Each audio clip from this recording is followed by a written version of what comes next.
Well, gang, I'm not one to say I told you so, but as I predicted last week, home prices have begun to climb in Los Angeles.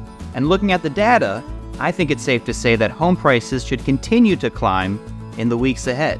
And that's at a time of year when home prices are traditionally falling.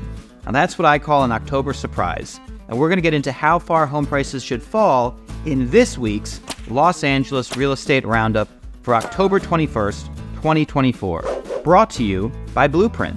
With Redfin and Zillow and Realtor.com, it no longer makes sense to pay an agent an arm and a leg to help you find a home when you can find a home on your own. So don't pay an agent an arm and a leg. Learn more at www.buywithblueprint.com.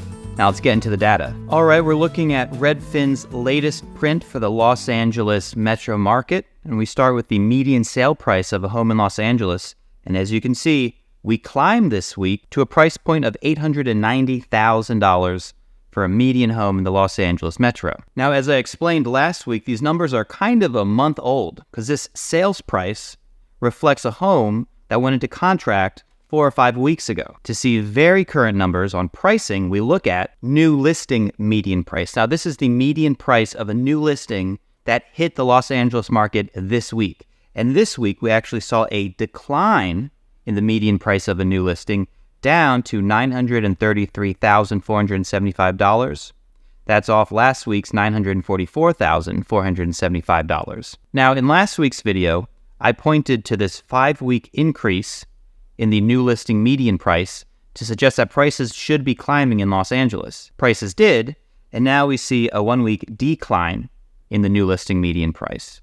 Does this suggest that already prices should begin falling? No, I don't think so. I think the decline this week is not the beginning of a trend, but just an off week. Fluke would be a strong word, but just an off week. And to support that claim, we're going to look more closely at the inventory data. And we'll start by looking at new listings, which fell this week. This week in the Los Angeles market, we saw 1,367 new listings, whereas last week we had 1,397 new listings. We also fell off in terms of year-over-year growth from 15.2% to 11%. And if we look at the new listing data for last year, which is this bluish line, we see there's actually a hump in November before listings fell off, as they traditionally do going into the winter.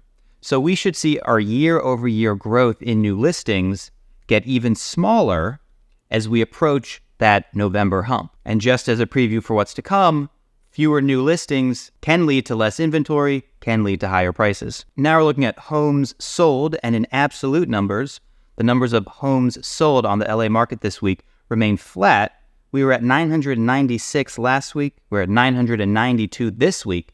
However, I want you to notice that this year, the orange line, and last year, the bluish line, have almost been in lockstep for most of the year. But more recently, this year has been hovering above last year. So not only are new listings declining relative to last year, but home sales are increasing relative to last year. And we can really see that when we look at the year-over-year graph down here below. I think I need to move to this side. And what we see, again, 2024 is the orange line. For most of the year, we were hovering around the 0% growth over last year in terms of homes sold.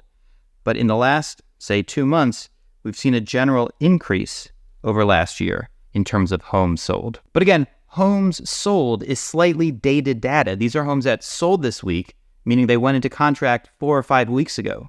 To see what's happening right now, we look at pending sales. These are homes that went pending this week, meaning they went under contract this week, and in 4 or 5 weeks, they'll show up as a home sold. And as you can see, looking at this year, the orange line, and last year, the blue line, there's been a serious divergence over the past 6 or 8 weeks. This week, we sold 1,227 homes on the Los Angeles market.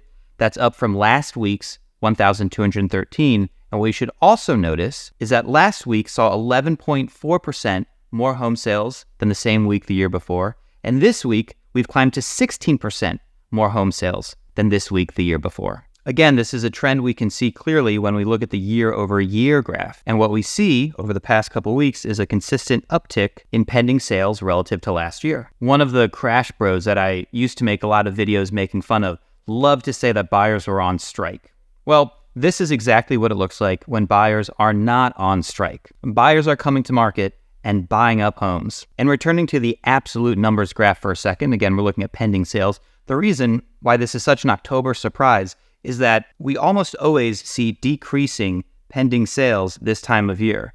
2021 was a super hot year, so pending sales were hardly decreasing in the fall. But the trend over the past 4 years has been that pending sales decrease in the fall, except this year, when pending sales have been climbing. What is going on? And of course, when new listings coming to market begins to shrink and homes leaving market by way of sales begins to grow, we see a decrease in active listings, and that's exactly what we're seeing. This week, we saw 16,031 active listings on the Los Angeles housing market. Last week, we were at 16,180. And what I noticed looking at this graph is that each year there tends to be an inflection point where active listings really begin to fall off because people really stop listing their homes. It usually happens a little later in the year. And what I'm worried about is that we've already hit that inflection point in 2024. And if we scroll down to the year-over-year graph, we can see that we're well past the period of leveling off, and our active inventory relative to last year has begun a seasonal nosedive. We put our supply and demand metrics together, and we get my favorite metric, weeks of supply, which stayed flat this week. Right now, we have 16.4 weeks of supply in the Los Angeles market. Last week, we had 16.3. Now, supply remaining flat is better than supply decreasing. However, this is a time of year when, historically, for the most part, supply goes up. Again, 2021 was an extremely hot year. So if your solace is saying, well, 2024 looks like 2021, let me remind you that prices were shooting up this time of year in 2021. Again, let's go down to the year-over-year graph, and we can see clearly that the trend line over the last 2 months is supply decreasing relative to last year. So all this points to prices climbing in the coming weeks, and there's one more metric which has really caught my eye this week. Right now, we're looking at the average sale price to list price ratio for Los Angeles homes. Now, right here, we see 1.0. That's another way of writing 100%. When we're above this line, homes are selling for more than they're listed at. And when we're below this line, homes are selling for less than they're listed at. Furthermore, when this line is going up, it means home prices are climbing relative to list price. And when these lines are going down, it means home prices are selling at lower prices relative to list price. All right, let me erase all this and show you what I'm talking about. The average sale price to list price ratio for 2024 has been on a downswing, as it should be this time of year. However, this week we actually saw an increase in the sale to list ratio from 100.218% to 100.278%. Now, that's not a huge growth, but it's enough to show that we have reversed the trend. We flattened out, and now we're growing. Will sale to list price ratio continue to grow as we approach the end of the year? It might not, but the fact that it's stopped falling means that we should be seeing a lot of strength in pricing for at least the next 4, 6, maybe even 8 weeks. Stay on top of when it's the right time for you to buy a home in Los Angeles by staying on top of the Los Angeles Real Estate Roundup. Subscribe and tune in next week.